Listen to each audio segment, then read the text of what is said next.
എടവണ്ണയിൽ വാനും ബൈക്കും കൂട്ടിയിടിച്ച് AR നഗർ പുകയൂർ സ്വദേശി മരണപ്പെട്ടു. പുകയൂർ കൊട്ടഞ്ചാൽ സ്വദേശി കാവുങ്ങൽ മുഹമ്മദ് കുട്ടിയുടെ മകൻ മുഹമ്മദ് ഫൈസലാണ് മരണപ്പെട്ടത്. 28 വയസ്സായിരുന്നു. ഇന്നുച്ചയ്ക്ക് 1:50 എടവണ്ണ ചെറുമണ്ണ് എന്ന സ്ഥലത്തു വെച്ചായിരുന്നു അപകടം. ഫൈസലും സുഹൃത്തായ പുകയൂർ സ്വദേശി വാക്കേൽ ജിതിനും വയനാട് മടങ്ങി വരുമ്പോഴാണ് അപകടം. ഇരുവരും ബുധനാഴ്ച വയനാട് പോയതായിരുന്നു. ഇന്ന് നിലമ്പൂർ വഴി തിരിച്ചു വരുമ്പോഴാണ് അപകടം. എതിർഭാഗത്തു നിന്ന് വരികയായിരുന്ന പിക്കപ്പ് വാൻ ബൈക്കിൽ ഇടിക്കുകയായിരുന്നു. ഗുരുതരമായി പരിക്കേറ്റ ഫൈസലിനെ കോഴിക്കോട് മെഡിക്കൽ കോളേജിൽ പ്രവേശിപ്പിച്ചെങ്കിലും മരണപ്പെട്ടു.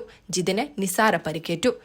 കൊണ്ടോട്ടിയിൽ മൊബൈൽ ഷോപ്പ് ജീവനക്കാരനാണ് മരണപ്പെട്ട ഫൈസൽ. മാതാവ് സൈനബ, സഹോദരങ്ങൾ മുസ്തഫ, സിദ്ദിഖ്, സുഹറാബി, റുമാന, സാജിദ. ഖബറടക്കം പോസ്റ്റ്മോർട്ടത്തിന് ശേഷം വെള്ളിയാഴ്ച ഉച്ചയ്ക്ക് ശേഷം പുകയൂർ പൊറ്റാനിൽ ജുമാ മസ്ജിദിൽ ഖബറടക്കും. News desk, Tirurangadi today.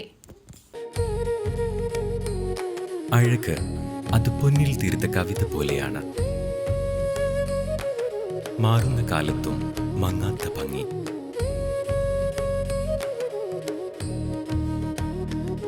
40 വർഷങ്ങൾ മിനുക്കിയ പാരമ്പര്യത്തിന്റെ Thilakkam. Thooba jewellery, main road, Chemmad.